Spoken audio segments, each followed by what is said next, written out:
কোরআনের ভিতরে কয়টা সূত্র দিয়েছেন আল্লাহ? সবাই বলছেন চুপ।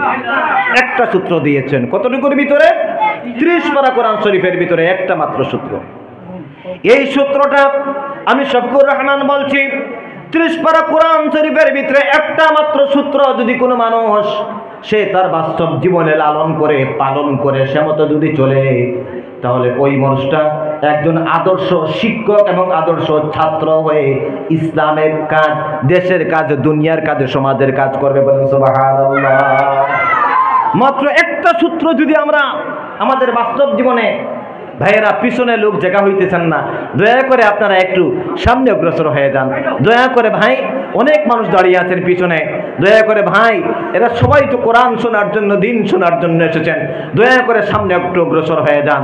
মাশাআল্লাহ মাশাআল্লাহ। আল্লাহ তোমার যেই সমস্ত বান্দারা আল্লাহ সামনের ফাঁকা জায়গাগুলো পূরণ করতেছে, খালি কিয়ামতের ময়দানে বিশ্ব নবীদের সাথে করে জান্নাতুল ফেরদাউসের মেহমান বানিয়ে দাও। বলেন আমিন। আরো জোরে বলেন আমিন। ভাইয়ের আমার, আরো পিছনে যারা বসেছেন গেটের সামনে, ভাই আপনাদেরকে আমি অনুরোধ করতেছি, ভাই কোরআনের জন্য, দ্বীনের জন্য, ইসলামের জন্য একটু শরীরটা নাড়ান, একটু শরীরটা নাড়ান, দেখবেন আল্লাহ আপনার উপর রহমত আর বরকত ডালতে থাকবেন। বলেন সুবহানাল্লাহ। তো বলছিলাম কি, যদি কোনো মানুষ একটা সূত্র তার বাস্তব জীবনে লালন করে পালন করে, তাহলে সেই মানুষটা প্রকৃত শিক্ষায় শিক্ষিত হয়ে যাবে। বলেন সুবহানাল্লাহ।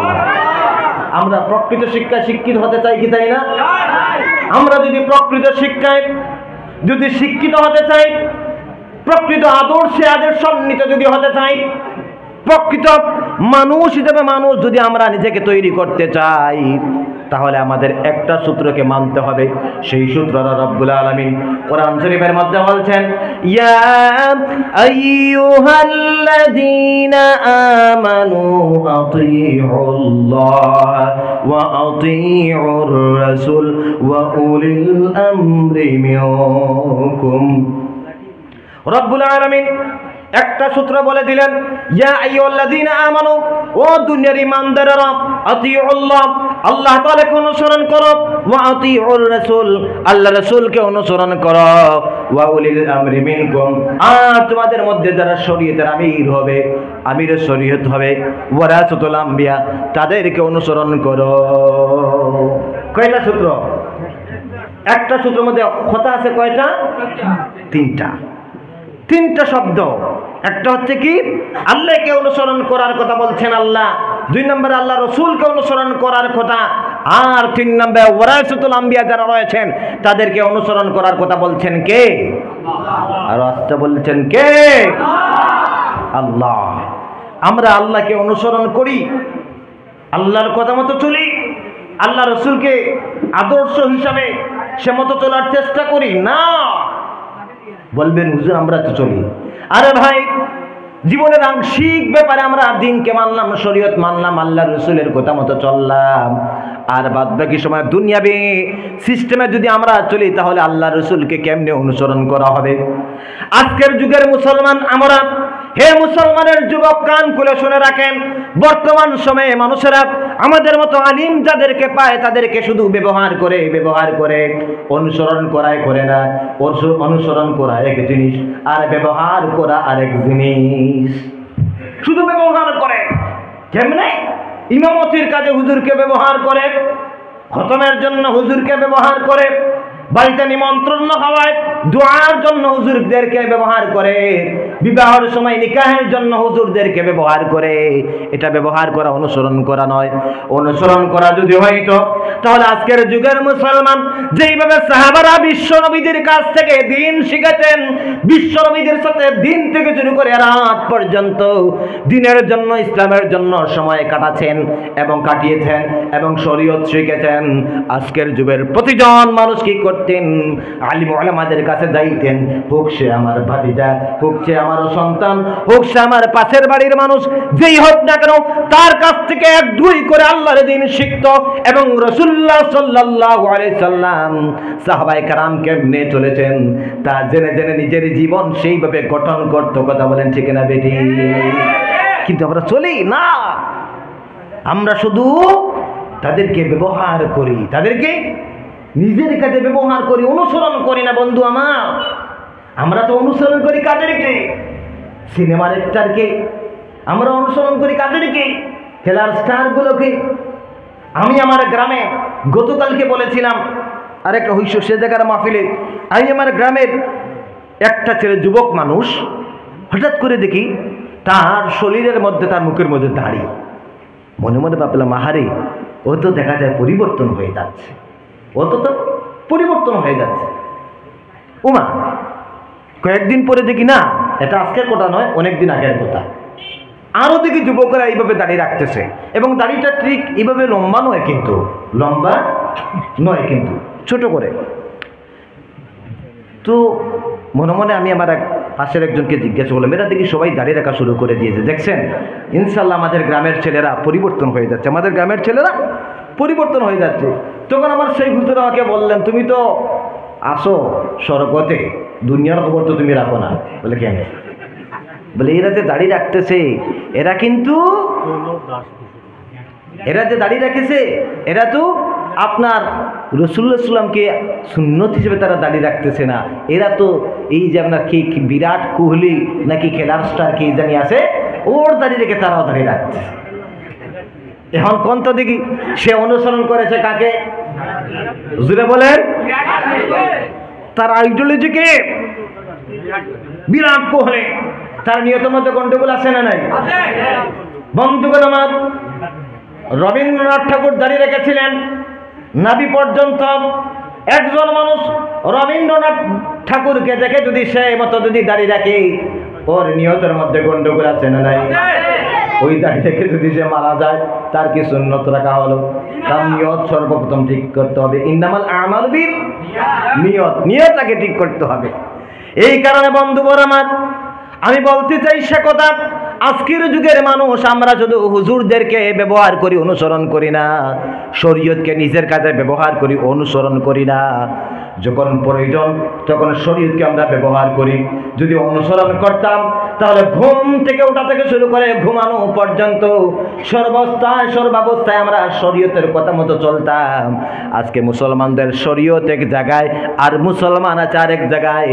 মুসলমানদের শরীয়ত এক জায়গায় থাকার কারণে, মুসলমান অন্য জায়গায় থাকার কারণে, অন্য অবস্থায় চলার কারণে আজকে মুসলমানটা গোটা পৃথিবী জুড়ে লাঞ্ছিত আর বঞ্চিত হচ্ছে। কথা বলে ঠিক না বেটি? মুসলমানদের আদর্শ কি ছিল? বিশ্ব নবীজিকে আল আমিন আস-সাদিক বলে তদানীন্তন সময়ের মানুষেরা ডাকতো। যখন তারা মুসলমান হয়নি তখন তারা আল আমিন আস-সাদিক বলে ডাকতো কাকে? আল্লাহর নবীকে। বিশ্ব নবীজি নবুয়তি পাইলেন, দলে দলে মানুষ ইসলাম গ্রহণ করলো, সাহাবাদের কাছ থেকে দলে দলে মানুষ ইসলাম গ্রহণ করলো। আমাদের ভারতবর্ষের ভিতরে মানুষ দলে দলে ইসলাম গ্রহণ করেছে। কিসের গুণে ভাই?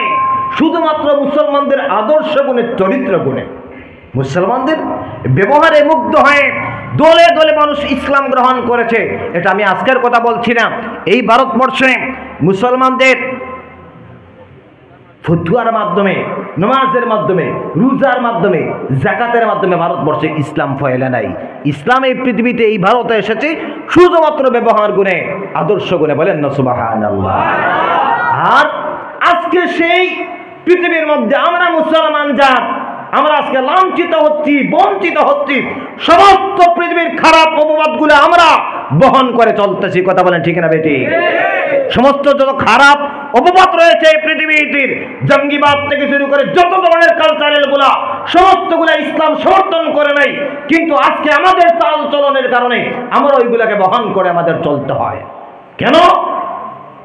তার কারণ 100 জন মুসলমানের ভিতরে 95 জন মুসলমান কোরআনের আদর্শে আদর্শান্বিত নয়, কোরআনের কথা মতো সে চলছে না। এ কথা কেউ মানবে? কেউ মানবে? কিন্তু বাস্তব সত্য বটে। বাস্তব, এখানে যতজন বসে আছেন প্রত্যেকে নিজেদের দিকে তাকায় দেখেন। আমরা তো কোরআন মানি, আমরা তো রসুল মানি, আমরা তো সাহাবা মানি, আমরা আলিম উলামা মানি, কিন্তু মানি কতটুকু? মানি এই যে কতগুলা বললাম, বাস্তবের সাথে মিল আছে না নাই? কথা বলে, কোরআনকে মানে 100% মানে, থোড়া থোড়া মানে, থোড়া থোড়া মানে, যে প্রয়োজন অনুযায়ী মানে। কথা বুঝতে পেরেছেন?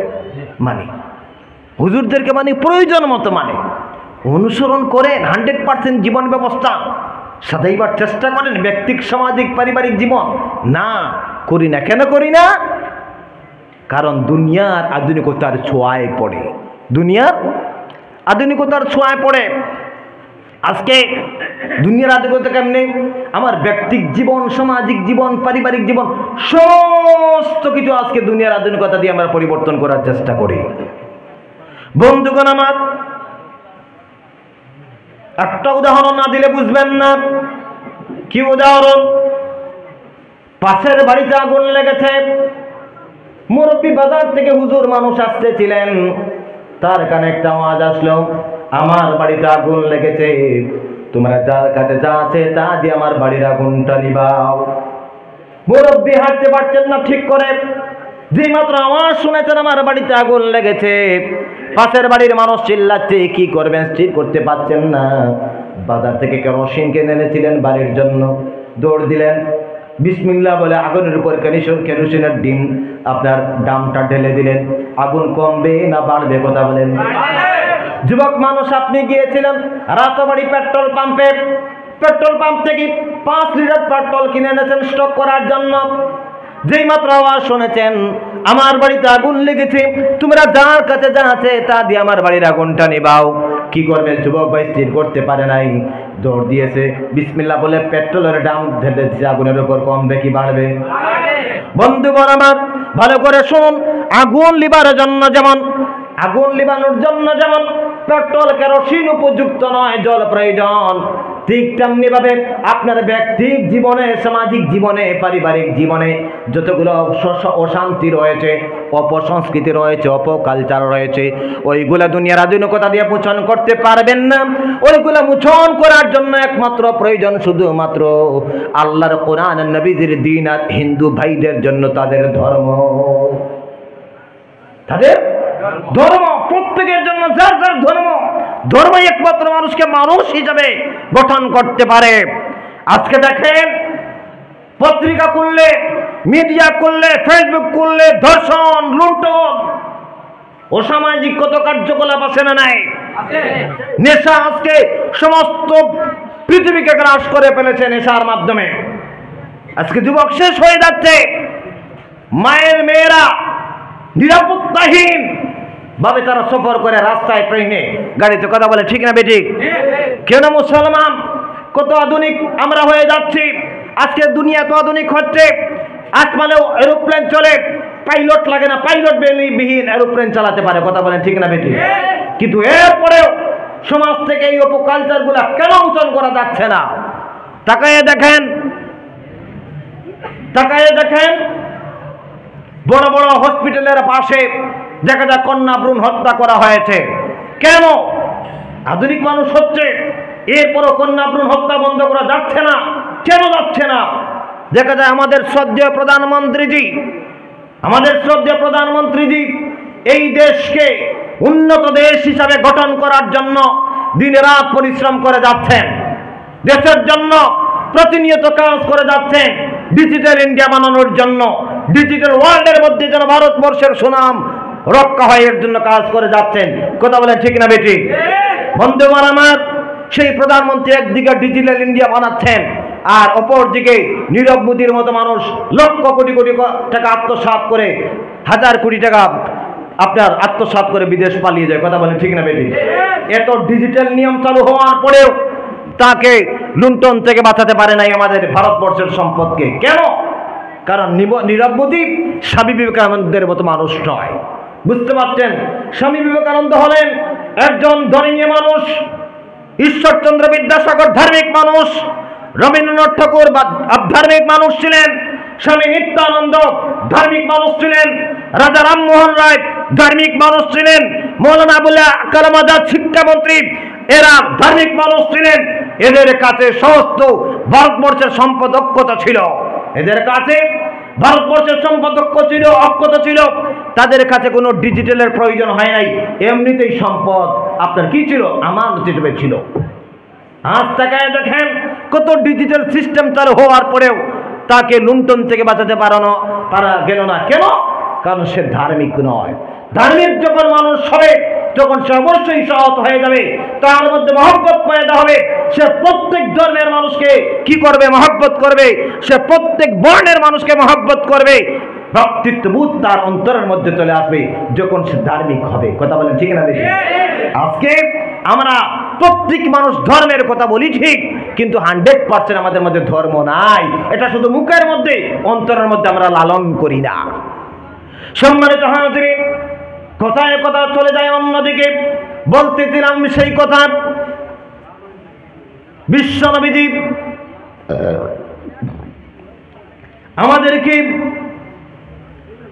আমাদেরকে বিশ্বনবীজিকে অনুসরণ করতে হবে, আলিম ওলামাকে অনুসরণ করতে হবে, আল্লাহ তাআলাকে অনুসরণ করতে হবে। কিন্তু আমরা অনুসরণ করি না, কারণ আমরা আধুনিকতার ছোঁয়ার পিছনে দৌড়াইয়া আধুনিকতা দিয়া নিজেকে মডেল বানাইতেছি, নিজেকে মডেল বানাইতেছি। হ্যাঁ, একজন হিন্দু মানুষ এখন পর্যন্ত আমি আমার ভাইদেরকে ধন্যবাদ দেই, প্রায় 3জন মানুষ 4জন মানুষ আমার কাছে এখানে দিয়েছেন, না 5জন, এর মধ্যে 3জন হিন্দু মানুষ। প্রণব পাল নামে আমার আরেকজন ভাই, উনি 200 টাকা দান করেছেন। এই দানের বদৌলতে এই ভাইয়ের পৃথিবীর জীবন যেন সুখময় হয়, বলেন আমিন। সম্মানিত হাজিরিন, আমি আপনাদেরকে বলছিলাম সেই কথা, ভাইয়েরা আমি আগেই বলেছি পিছন থেকে 2-1জন করে উঠতেছেন, কেউ উঠাউঠি করবেন না। আমাকে কিন্তু কথা দিয়েছেন শেষ পর্যন্ত বসবেন। হয়তো হাজত থাকতে পারে, এই ছেলে মানুষেরা তো দীর্ঘক্ষণ থেকে বসে আছে, পায়ে ব্যথা করছে, আর শয়তান তো পিছনে আছে, তাদের পিছনে তো খালি জায়গা না। পিছন থেকে বলছে উঠ, চল পান খেয়ে আসি, চা খেয়ে আসি, এই বলে বলে তারা উঠে যাচ্ছে। একটু বসো ভাইয়েরা। আমি যে আয়াত পড়েছি তার ধারে কাছে এখনো যায় নাই, শুধু প্রাসঙ্গিক সামান্য আলোচনা করতেছি। কোন কথা? যে তাকায় দেখেন, আজকে ডিজিটাল হচ্ছে পৃথিবী, আর কন্যা ভ্রূণ হত্যা করা হচ্ছে। বিশ্বনবীজি যেই সময় পৃথিবীতে আবির্ভাব হয়েছিলেন, বিশ্বনবীজির জন্ম যখন হয়েছিল, তখন পৃথিবীর ঐতিহাসিকবিদ সেই যুগকে বলেছেন অন্ধকার যুগ। কি যুগ বলেছেন? অন্ধকার যুগকে আলোকিত করার জন্য আল্লাহ রাসূল সাল্লাল্লাহু আলাইহি ওয়াসাল্লামকে আল্লাহ তাআলা পাঠিয়ে দিলেন, বলে সুবহানাল্লাহ। উনি এসে কন্যা হত্যা করা বন্ধ করলেন। সেই দিকে গেলে লম্বা আলোচনা হয়ে যাবে, সেদিকে আমি যাব না। সম্মানিত হাজিরিন, আবার দেখতেছি আমরা যখন আমরা ধর্ম থেকে দূরে সরে আস্তে আস্তে আসা শুরু করলাম, সঙ্গে সঙ্গে আমাদের মধ্যে সেই অন্ধকার যুগ কিন্তু আবার চলে আসতেছে। মানুষেরা কন্যাকে মায়ের পেটের ভিতরে হত্যা করে, ভ্রূণকে হত্যা করে, আছে না নাই? শুধুমাত্র কন্যা হওয়ার বাদে রাস্তার সামনে ট্রেনের মধ্যে কন্যা সন্তানদেরকে হত্যা করা হয়। সেই অন্ধকার যুগেও হত্যা করা হতো। আল্লাহ রাসূল সাল্লাল্লাহু আলাইহি ওয়াসাল্লাম পৃথিবীতে আসলেন এবং প্রত্যেক মহিলাদেরকে তাদের অধিকার দিলেন, বাঁচার মতো সুযোগ করে দিলেন, বলেন সুবহানাল্লাহ। আজকে আমরা ধর্ম থেকে যত দূরে আমরা আধুনিক হচ্ছি, আস্তে আস্তে সেই অন্ধকার যুগ আবার আমাদের মধ্যে চলে আসতেছে। বন্ধুগণ আমার, এই কারণে আমি বলি আমাদের সবাইকে আদর্শ মানুষ হিসাবে আমাদেরকে তৈরি হতে হবে। আর আদর্শ মানুষ আমরা তখনই হতে পারবো যখন নাকি আমরা আল্লাহর ফর্মুলা বাস্তব জীবনে অ্যাপ্লাই করব, আল্লাহর সূত্রটা বাস্তব জীবনে অ্যাপ্লাই করব। আর আল্লাহর সূত্রটা কি? আল্লাহর সূত্র হচ্ছে আতিউল্লাহ ওয়া আতিউর রাসূল ওয়া উলিল আমরি মিনকুম। আল্লাহর সূত্র হচ্ছে আল্লাহকে অনুসরণ করো, আল্লাহর রাসূলকে অনুসরণ করো, ওয়া উলিল আমরি মিনকুম, শরীয়তের আমিরের শরীয়তকে অনুসরণ করো। আমিরের শরীয়ত হচ্ছে সর্বপ্রথম স্তর, আর সবচাইতে নিচের স্তর হচ্ছে আলিম উলামায়ে কেরাম ওয়ারাসাতুল আম্বিয়া, তাদেরকে অনুসরণ করতে হবে। বন্ধু বারামাত, তাদেরকে অনুসরণ করার নিয়ত করে আপনি যদি চান তাদের মতো চলতে, আপনি পারবেন না। কেন পারবেন না? কারণ আমাদের ঈমানটা দুর্বল ঈমান হয়ে আছে। বন্ধুবর আমার, আমি আপনাদের সামনে একটা আয়াত কারিমা তেলাওয়াত করেছিলাম। মহান রব্বুল আলামিন বলছেন, ইন্নাল্লাযীনা ক্বালু রাব্বুনাল্লাহু সুম্মা ইসতাকামু তাতানাজ্জালু আলাইহিমুল মালায়েকা আল্লা তাখাফু ওয়া লা তাহজানু وأبشروا بالجنة التي كنتم توعدون। জোরে বলুন আল্লাহু আকবার, আরো জোরে বলুন আল্লাহু আকবার। রব্বুল আলামিন বলছেন, ইন্নাল্লাযীনা নিঃসন্দেহী যারা কালু বলবে আমার আল্লাহ ওয়ালা মুসলমান, কালু অর্থ বলা আর কারা ও অর্থ পড়া, ইকরা অর্থ পড়া, পড়া আর বলা এক সমান কি? পড়ার বলা এক সমান কি? পড়ার বলা এক সমান নয়। পড়তে সবাই পারে কিন্তু বলতে পারে না। বলা হচ্ছে বিশ্বাস করে বলা, পড়তে তো সবাই পারে। এই ভারতবর্ষের ভিতরে যে সুন্দর ভারতবর্ষের মধ্যে আমরা বসবাস করতেছি, বিবিধের মাঝে দেখো মিলন মহান। হিন্দুও রয়েছে, খ্রিস্টান রয়েছে, বুদ্ধ রয়েছে, জৈন রয়েছে। ওই কারণে কবি বলেছেন বিবিধের মাঝে দেখো মিলন মহান। এই মিলন মহানের দেশে এমন একজন মানুষ ছিলেন, আপনার কি এমন একজন মানুষ ছিলেন হিন্দু গর্ভজাত মায়ের সন্তান, হিন্দু মায়ের গর্ভজাত সন্তান পণ্ডিত গিরিশচন্দ্র, যিনি কি করেছেন সর্বপ্রথম কোরআনে পাকের বাংলা অনুবাদকে একত্র করে ভারতবর্ষের মুসলমানকে পড়ার সুযোগ করে দিয়েছিলেন। বলেন সুবহানাল্লাহ।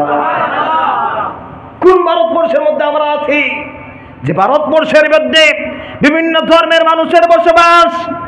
এদেশের একটা রাস্তার পাশে মসজিদে আজান হয় আর রাস্তার ওপারে মন্দিরে ঘন্টা বাজে পূজার ঘন্টা। এটাই হচ্ছে হিন্দুস্তানের সৌন্দর্যতা। বলেন সুবহানাল্লাহ। এমনই দেশে আমরা বসবাস করতেছি যেই দেশের সর্বপ্রথম একজন হিন্দু মায়ের সন্তান কোরআনে পাকের বাংলা অনুবাদকে একত্র করে ভারতবর্ষের মুসলমানদেরকে, বাংলা ভাষাভাষী মুসলমানদেরকে কোরআন বুঝার জন্য, পড়ার জন্য সুযোগ করে দিয়েছিলেন। বলে সুবহানাল্লাহ। উনি পড়েছিলেন, লিখেছিলেন, কিন্তু বলতে পারেন নাই। বলা হচ্ছে বিশ্বাস করে বলা, বলতে সবাই পারে না। এই করে রব্বুল আলামিন বললেন ইন্নাল্লাযীনা ক্বালু রাব্বুনাল্লাহু সুম্মা ইসতাকামু তাতানাজ্জালু আলাইহিমুল মালায়েকা। নিঃসন্দেহে যারা নাকি বলবে আমার রব আল্লাহ, রব্বুনাল্লাহ, আমার রব হলেন আল্লাহ। এখানে যত মানুষ বসে আছেন, এই যুব সমাজ কর্তৃক জলমন জামে মসজিদ কর্তৃক যে আয়োজন করা হয় জলসার প্যান্ডেল, এই প্যান্ডেলটার ভিতরে যত মানুষ আছেন বলুন তো দেখি আমাদের রবকে? আল্লাহ বলছেন যারা নাকি নিঃসন্দেহী, যারা নাকি বলবে আমার রব আল্লাহ, এখানে যতজন বসেছেন প্রত্যেকে কি বলবেন আমাদের রবকে? আমাদের রব হলেন আল্লাহ। বলুন তো দেখি রব কথার অর্থ কি? পাল্লাওয়ালা একজন সঠিক উত্তর দিয়েছেন। বন্ধুগণ আমার, রব পাল্লাওয়ালা সুদা আমরা বলে দিলাম, কিন্তু রবকে একটু জানার চেষ্টা করি। ও রব কি? রব কথার অর্থ হচ্ছে পাল্লাওয়ালা। সমস্ত প্রকার অযোগ্যতা থেকে যোগ্যতাপূর্ণ যিনি, অসম্পূর্ণ থেকে সম্পূর্ণ মোয়ালা যিনি, ইনি হচ্ছেন এই পৃথিবীর একমাত্র আল্লাহ। বলেন সুবহানাল্লাহ। বলবেন হুজুর আপনি সমস্ত প্রকার অযোগ্যতা থেকে যোগ্যতাপূর্ণ বলছেন কি? বুঝি নাই। ভারতবর্ষের প্রধানমন্ত্রী যিনি, শ্রদ্ধেয় দামোদর মুজিদি, তিনি, ইনার যোগ্যতার মধ্যে ঘাটতি আছে না নাই? জুড়ে বলেন আছে না নাই? বিরোধী দলনেতা কে? না, অধীর চৌধুরী। বিরোধী দলনেতা অধীর চৌধুরী, ওনার যোগ্যতার মধ্যে ঘাটতি আছে না নাই? ওনার যোগ্যতার মধ্যে ঘাটতি রয়েছে। আমি শফিকুর রহমান আলোচনা করতেছি, আমার যোগ্যতার মধ্যে ঘাটতি আছে না নাই? আমির শরীয়তে যিনি, ইনার যোগ্যতার মধ্যে ঘাটতি আছে না নাই? সৌদি আরবের বাদশার যোগ্যতার মধ্যে ঘাটতি আছে না নাই? সবাই চুপ। মদিনা শরীফের ইমামের যোগ্যতার ঘাটতি আছে না নাই? মক্কা শরীফের যোগ্যতার ইমামের যোগ্যতার ঘাটতি আছে না নাই? এই দুনিয়ার সমস্ত অংশের রাজা বাদশা থেকে শুরু করে সমস্ত প্রশাসনিক ঊর্ধ্বতন কর্মকর্তা সবার যোগ্যতার মধ্যে ঘাটতি আছে, কিন্তু একজনের যোগ্যতার মধ্যে ঘাটতি নাই। তিনি আমাদের কে? আরো আসতে বলেন কে? আল্লাহ। আমার আল্লাহর হুজুর সাল্লাল্লাহু আলাইহি ওয়াসাল্লামের যোগ্যতার মধ্যে ঘাটতি আছে। হুজুরকে যদি বলেন একজন মানুষ বানিয়ে দাও, পারবেন হুজুর মানুষ বানাতে? পারবেন না। একজনের যোগ্যতার মধ্যে ঘাটতি নাই, তিনি আমাদের কে? আল্লাহ। অসম্পূর্ণ থেকে সম্পূর্ণ বলা কেন বললাম? ভারতবর্ষের সবচাইতে ধনাঢ্য মানুষের নাম হলো মুকেশ আম্বানি। মুকেশ আম্বানির সম্পত্তির অসম্পূর্ণতা আছে না নাই? আরো প্রয়োজন, যতদিন আরো লাগবে, আরো লাগবে। আমেরিকার বিল ক্লিনটন, ওর সম্পত্তির মধ্যে অভাব আছে না নাই? সৌদি আরবের বাচ্চার ও সম্পত্তির অভাব আছে না নাই? এই দুনিয়ার সবার অভাব রয়েছে, অভাব একজনের নাই, তিনি আমাদেরকে আল্লাহ বলছেন ওয়া আনতুমুল ফুকারা। এই দুনিয়ার সমস্ত অংশের মানুষ, মুসলমান, হিন্দু, খ্রিস্টান, বৌদ্ধ, সব ধর্মের বড় বড় মানুষ, ধনী ধনী মানুষ, তোমাদের সব হচ্ছে তোমরা ফকির। আনতুমুল ফুকারা, তোমরা সব ফকিরের দল। ওয়া নাহনু আগনিয়া, আর আমি আল্লাহ হচ্ছি ধনী। বলেন সুবহানাল্লাহ। বন্ধুগণ আমার, এই রবকে আমরা চিনলাম না। রব কথার অর্থ হচ্ছে পালনেওয়ালা। কেন পালনেওয়ালা বললাম? আমরা এই জলুরবন্দ অঞ্চলে হাজার হাজার শত শত মানুষ বসে আছি। আমাদের মাথার উপর তাকালে রাত্রিবেলা আমরা চন্দ্র দেখতে পাই, এর উপরে তাকালে দিনের বেলা আমরা সূর্য দেখতে পাই, আছে না নাই? এই সূর্য আমাদেরকে তাপ দেয়, উত্তাপ দেয়, আলু দেয়, কথা বলেন ঠিক না বেঠিক? এই পৃথিবী থেকে সূর্য কত গুণ দূরে? 9,86,000 মাইল দূরে আছে কে? সূর্য পৃথিবী থেকে। মাইল, কিলোমিটারও নয় দূরে সূর্য পৃথিবী থেকে। সেখান থেকে আমাদের আলো দেয়, উত্তাপ দেয়। এই সূর্যের আলো যদি ডাইরেক্ট পৃথিবীতে পড়তো রে মুসলমান, এই পৃথিবী ছারখার হয়ে মরুভূমি হয়ে যেত, জলে ছারখার হয়ে যেত। মানুষ থাকতো না, গাছ থাকতো না, পশু পক্ষী কিচ্ছু থাকতো না, সব জলে ছারখার হয়ে যেত। রব্বুল আলামিন এই পৃথিবীতে মানুষ থাকবে, জিন থাকবে, এই পৃথিবীতে প্রাণীকুল থাকবে। ওই কারণে সূর্যের আলোকে আল্লাহ রাব্বুল আলামিন ডাইরেক্ট পৃথিবীতে পাঠালেন না, ফিল্টারিং করে করে সূর্যের আলোকে পৃথিবীর মধ্যে পাঠালেন। কেমন করে ফিল্টারিং করলেন? এই যে জল, এখানে জল এসে মিনারেল ওয়াটার আছে না নাই? এই জলটা হয়তো নদীর জল ছিল, নয়তো মাটির নিচের জল ছিল, ঘোলা জল ছিল, কথা বলেন ঠিক না বেঠিক? এই জলটা কি করা হয়েছে? শুদ্ধ করে তৈরি করা হয়েছে। কেমন করে? ফিল্টারিং করে করে ঘোলা জলকে পরিষ্কার করে মানুষের খাদ্যের উপযোগী করা হয়েছে ফিল্টারিং মাধ্যমে। তেমনি করে সূর্যের আলো যদি ডাইরেক্ট পৃথিবীতে পড়তো, মানুষেরা শেষ হয়ে যেত, প্রাণীকুল শেষ হয়ে যেত। আল্লাহ রাব্বুল আলামিন এই পৃথিবীতে প্রাণীকুল থাকবে, ওই কারণে সূর্যের আলোকে 4টা ফিল্টারিং সিস্টেম করেছেন। ট্রপোস্ফিয়ার, আয়নোস্ফিয়ার, আপনার ম্যাগনেটোস্ফিয়ার, এক্সোস্ফিয়ার। এই 4টা স্তরের মাধ্যমে সূর্যের আলোকে ফিল্টারিং করে করে পৃথিবীর জমিনে পাঠিয়ে দুনিয়ার প্রাণীকুলকে বাঁচার মতো উপযোগী আলো পাঠিয়েছেন। বলেন সুবহানাল্লাহ। বন্ধুগণ আমার, ওই আল্লাহ ওনাকে যে আলো পাঠাচ্ছেন পৃথিবীতে, ওই কারণে আমাদের কোনো টাকা দিতে হয় নাকি? কোনো টাকা দেওয়া লাগে না, কোনো ট্যাক্স আল্লাহ রাব্বুল আলামিনকে দিতে হয় না। এই যে মাইক বাজাচ্ছেন, এই মাইকের জন্য ট্যাক্স টাকা দিতে লাগে কি লাগে না? এই যে বাল্ব জ্বলতেছে, বাল্বের জন্য টাকা দেওয়া লাগে কি লাগে না? সমস্ত কিছুর জন্য টাকা দিতে হয়। ওই কারণে ওরা রব হতে পারে না। আল্লাহ রাব্বুল আলামিন আমাদের স্রষ্টা, আমাদের পালনেওয়ালা। পালনেওয়ালা বলেই আমাদের ইনাকে ট্যাক্স দিতে হয় না। ইনি যে তাকে আল্লাহ বলবে তাকে উনি বাঁচান, যে তাকে আল্লাহ বলবে না তাকে উনি বাঁচান, তাকেও আলো দেন। ওই কারণে তিনি আমাদের পালনেওয়ালা। বলেন সুবহানাল্লাহ। আমরা শ্বাস প্রশ্বাস নেই কি নেই না? শ্বাস প্রশ্বাস নেই, অক্সিজেন নেই, কার্বন ডাই অক্সাইড ছাড়ি। এই যে শ্বাস প্রশ্বাস প্রতিনিয়ত নিচ্ছি, প্রতিদিন হাজার হাজার বার শ্বাস প্রশ্বাস নিচ্ছে রে মুসলমান। গত 2 বছর আগে আমার বাবা অসুস্থ ছিলেন, মরার উপক্রম, মৃত্যুকালের সময় যখন কাছে চলে আসলো, ডাক্তার বলল অক্সিজেন লাগাও। অক্সিজেন লাগাইলাম, 1200 টাকা দিয়ে একটা সিলিন্ডার নিলাম। কয়েকটা সিলিন্ডার লেগেছে, কয়েক ঘন্টার ভিতরে একটা সিলিন্ডার শেষ হয়ে গেল। কয়েক ঘন্টার জন্য 1200 টাকা ট্যাক্স আমাকে দিতে হয়েছে। ও মুসলমানের সন্তান, রব হচ্ছেন এমন একজন রব, যেই রব প্রতিনিয়ত এই দুনিয়াতে কোটি কোটি প্রাণীকুল শ্বাস প্রশ্বাস দিচ্ছে আর ছাড়ছে, শ্বাস প্রশ্বাস দিচ্ছে আর ছাড়ছে। এর জন্য আল্লাহ রাব্বুল আলামিনকে কোনো ট্যাক্স দিতে হয় না। ওই কারণেই তিনি আমাদের রব। বলেন সুবহানাল্লাহ।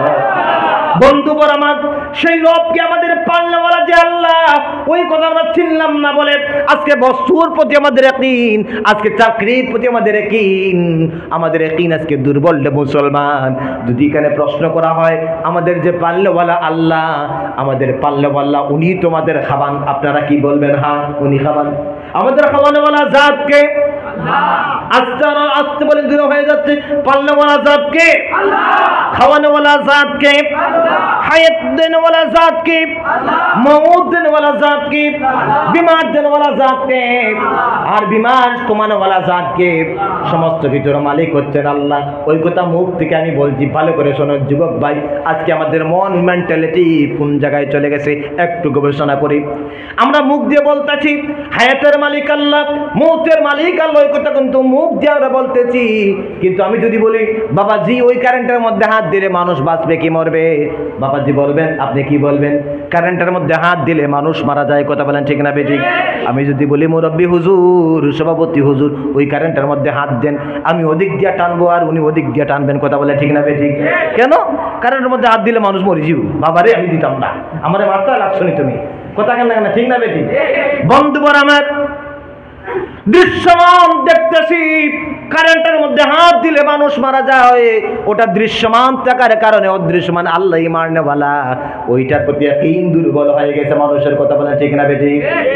বন্ধুবার আমার আগুনের মধ্যে হাত দিলে হাত পুড়ে যায়, হাত জ্বলে যায়, ওই কারণে আমরা আগুনের মধ্যে হাত দেই না। কিন্তু আগুনের কি কোনো ক্ষমতা আছে? জ্বালানোর আগুনের তো কোনো ক্ষমতা নাই।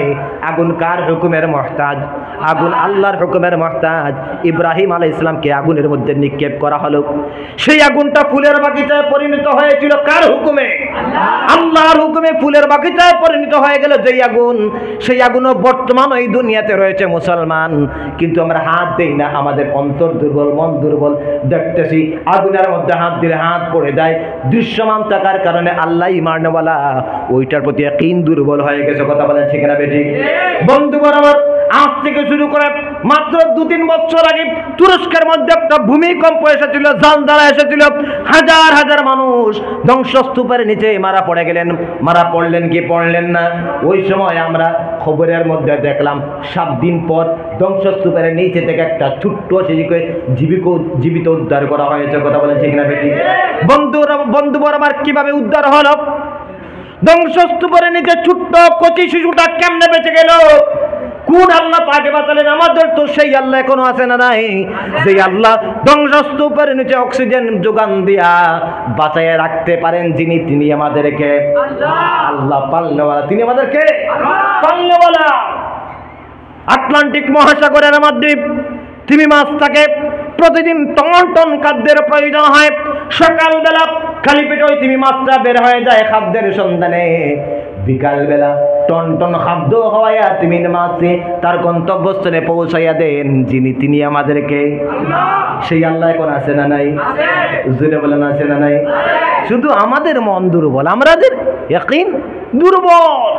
দুর্বল থাকার কারণে বলতেছি আমরা খাওয়ানোওয়ালা আল্লাহ, পালনেওয়ালা আল্লাহ, সব কিছু বলতেছি, কিন্তু আমরা মনে করি খেত হুজুর আল্লাহ তো খাওয়াই ঠিক, কিন্তু খেত না করলে খাবো কি?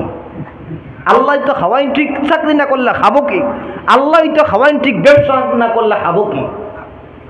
তোমাদের আল্লাহ কইসুন না আত্মবাটে বইরিতা, আপনি সব কাজ করতেন, কিন্তু মন নিয়ত ঠিক করতে হবে, নিয়ত ঠিক করতে হবে। এটা মাধ্যম, এটা মাধ্যম, এটা ছাড়াও এই দুনিয়াতে মানুষ খায় কি খায় না? ছাগল দেখবেন রাস্তাঘাটে ঘুরায়, ঘুরায় কি ঘুরায় না? ওরা ভাত খায় না, ওরা কি মরে যায়? আছে না নাই? ভাত না খেলে মানুষ মরে যায়। উদাহরণটা নিয়ে আনছি আপনাদেরকে বোঝানোর জন্য। মন মেন্টাল মানসিক চিন্তাধারা পরিবর্তন করতে হবে, মানুষের মানসিক চিন্তাধারা পরিবর্তন করতে হবে। হ্যাঁ হুজুর ওইগুলো অবশ্যই আমাদের করতে হবে, কিন্তু এগুলা বাঁচার মাধ্যম না। বাঁচার মাধ্যম হচ্ছে একমাত্র আল্লাহ যদি আমাদের হায়াত দেয়, আল্লাহ হয়তো খাইতে পারবো না, এতে সম্ভবপর নয়। ক্ষেত করব, ফসল তৈরি করব, স্ট্রোক হয়ে যেতে পারে, প্যারালাইসিস হয়ে যেতে পারে, খেতে পারবেন আপনি? খেতে পারবেন না। আল্লাহ যদি লক করে দেন জবাব, আর খেতেই পারবেন না। বন্ধুবার আমার, এই কারণে একদিন ঠিক করতে হবে, আল্লাহ প্রদত্ত আল্লাহর প্রতি বিশ্বাস করতে হবে। ওই বিশ্বাসটা যেন 100% আল্লাহর প্রতি চলে আসে। আল্লাহ খাওয়ানোওয়ালা, আল্লাহ পালনেওয়ালা। ও মুসলমান, একটু গভীরভাবে মনোযোগ দেন, ভালো করে শুনুন, একটু গভীরভাবে মনোযোগ দেন। আল্লাহ যাতে খাওয়ান, আল্লাহ পালেন, আল্লাহ সব করেন, ওইটার প্রতি একদিন 100% হওয়ার জন্য আল্লাহ রাব্বুল আলামিন আমাদেরকে রূহের জগতের মধ্যে একটা প্রশ্ন করেছিলেন। কি করেছিলেন? আরো আসতে বলেন। হ্যাঁ, উনি বলছেন রূহের জগতের মধ্যে একটা প্রশ্ন করেছিলেন, আলাস্তু বিরাব্বিকুম, তোমাদের রব তোমরা কি আমাকে রব মানবে? আল্লাহ তাআলা আমাদেরকে প্রশ্ন করেছিলেন, আলাস্তু বিরাব্বিকুম, তোমরা কে আমাকে রব মানবে? আমরা এক বাক্যে সবাই বলেছিলাম বালা। কি বলেছিলাম? বালা। এই রূহের জগতের মধ্যে আল্লাহ যখন প্রশ্ন করেছিলাম, আমরা উত্তর দিয়েছি বালা, আমরা আপনাকে রব মানবো। এই কথা মনে আছে কার কার? একটু হাতটা তুলেন। হ্যাঁ, হাতটা তুলেন। কার কার মনে আছে? একটু হাতটা তুলেন। দু তিনজন পিছনে হাতটা তুলতেন ঠিক, কিন্তু যখন তাকাই যাচ্ছেন কেউ হাত তো তুলতেছেন না, সঙ্গে সঙ্গে লাগাই লামাইতে হুজুর দেখা থাকে আমরা লামাই নেই। আমি একটু খেয়াল করলাম, টাচ দিলাম, আপনারা কি কথাগুলো বুঝতেছেন কি বুঝতেছেন না? মাশাআল্লাহ, আপনারা সবাই কথাগুলো বুঝতেছেন। এই তিনজন মানুষ শুধু একটু বুঝার মধ্যে গন্ডগোল ছিল তাদের। বন্ধুবর আমার, গভীর মনোযোগ। রূহের জগতে আমাদেরকে প্রশ্ন করা হলো রব কি মানবে? বললাম হ্যাঁ আল্লাহ, আমরা আপনাকে রব মানব। দুনিয়াতে আসলাম, ছোট ছিলাম, আস্তে আস্তে বড় হইলাম, নামাজের উপযুক্ত বয়স হলো। যেই সময় আমরা নাবালিগ থেকে বালিগ হইলাম, শরীয়তের একটা বাধ্য হুকুম আমাদের উপর চলে আসলো। সেই হুকুমটা কি? দেখে কত উত্তর দিতে পারেন। যেই সময় নাবালিগ থেকে বাধ্য হওয়ার সাথে সাথেই শরীয়তের একটা বাধ্য হুকুম প্রত্যেক মুসলমান যুবক যুবতীর উপর চলে আসে, সেটা কি? নামাজ আদায় করতে হয়। ওই নামাজে যখন আমরা দাঁড়িয়ে যাই, আল্লাহু আকবার বলে, কি বলে দাঁড়িয়ে যাই? আল্লাহু আকবার বলে দাঁড়িয়ে যাই। দাঁড়ানোর পর সর্বপ্রথম আপনার আমার জবান দিয়ে একটা সূরা তিলাওয়াত করতে হয়। একটা সূরা তিলাওয়াত করতে হয়। কোন সূরা? সূরাতুল ফাতিহা। এই ফাতিহার মধ্যে বাদ্য আমলের মধ্যে সর্বপ্রথম কোন কথা আপনার আমার জবান দিয়ে বের হয়ে যায়?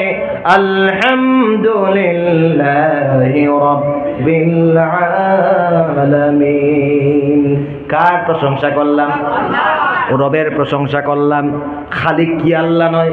মালিক কি আল্লাহ নয়? খালিক কত আল্লাহ, মালিক কত আল্লাহ। কিন্তু রব্বুল আলামিন আল্লাহ তাআলা ৯৯টা সিফতি নাম দিয়েছেন। কি এখানে খালিক তো ব্যবহার করতে পারতেন রবের জায়গায়, মালিক তো রবের জায়গায় ব্যবহার করতে পারতেন, কিন্তু অন্য কোনো শব্দ ব্যবহার করলেন না। আল্লাহ রাব্বুল আলামিন এখানে রব শব্দ, পালনেওয়ালা শব্দ কেন ব্যবহার করলেন? নামাজ যেমন সূরা তিলাওয়াত করে নামাজ পড়লাম, নামাজ পড়ে রুকুতে যাইলাম, রুকুতে যাইয়া কোন তাসবিহ আদায় করি? কথা বলেন। সুবহান রাব্বিয়াল আযীম, সুবহান রাব্বিয়াল আযীম। জিবরাইল আলাইহিস সালামের মাধ্যমে আল্লাহ রাব্বুল আলামিন যে নামাজ আমাদেরকে শিখিয়ে দিয়েছিলেন, সেই নামাজের রুকুতের মধ্যে এই যে সুবহান রাব্বিয়াল আযীম তাসবিহ শিখিয়ালেন, সুবহান রাব্বিয়াল আযীমের মধ্যে রব শব্দ আছে না নাই? জোরে বলেন, আছে না নাই? আল্লাহ তাআলা যদি চাইতেন এখানে খালিক অথবা মালিক কি ব্যবহার করতে পারতেন না? কেন রব শব্দ ব্যবহার করলেন? মুসলমান বুঝার বিষয় আছে রে ভাই, গভীরভাবে একটু মনোযোগ দেন। নামাজ রুকু থেকে আমরা দাঁড়িয়ে গেলাম, সামি আল্লাহু লিমান হামিদা বলে আমাদের জবান থেকে একটা শব্দ বের হয়ে যায়, রব্বানা ওয়ালাকাল হামদ। আছে না নাই? আবার রব শব্দ আছে না নাই?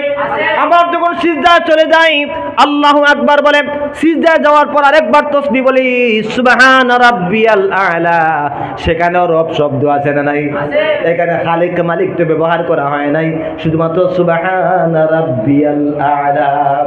নামাজের মধ্যে বারবার রব শব্দ আপনার আমার জবান দিয়ে উচ্চারণ করলাম, পালনওয়ালার নামে পালনওয়ালা ব্যবহার করলাম।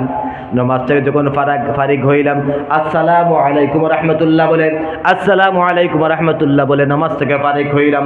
ফারিগ হওয়ার পর মুস্তাহাবি সুন্নত হিসেবে দোয়া করি কি করি না? আমরা যখন দোয়া করি, দোয়ার মধ্যে রব্বুল আলামিন 40টা দোয়ার আয়াত দিয়েছেন। কোরআন শরীফের মধ্যে কয়টা দোয়ার আয়াত দিয়েছেন? 40টা দোয়ার আয়াতের মধ্যে সবকিছু আল্লাহ রাব্বুল আলামিন সিফতি নামের মধ্যে রব শব্দ ব্যবহার করেছেন। বলেন সুবহানাল্লাহ। রব্বানা যালামনা আনফুসানা ওয়া ইল্লাম তাগফির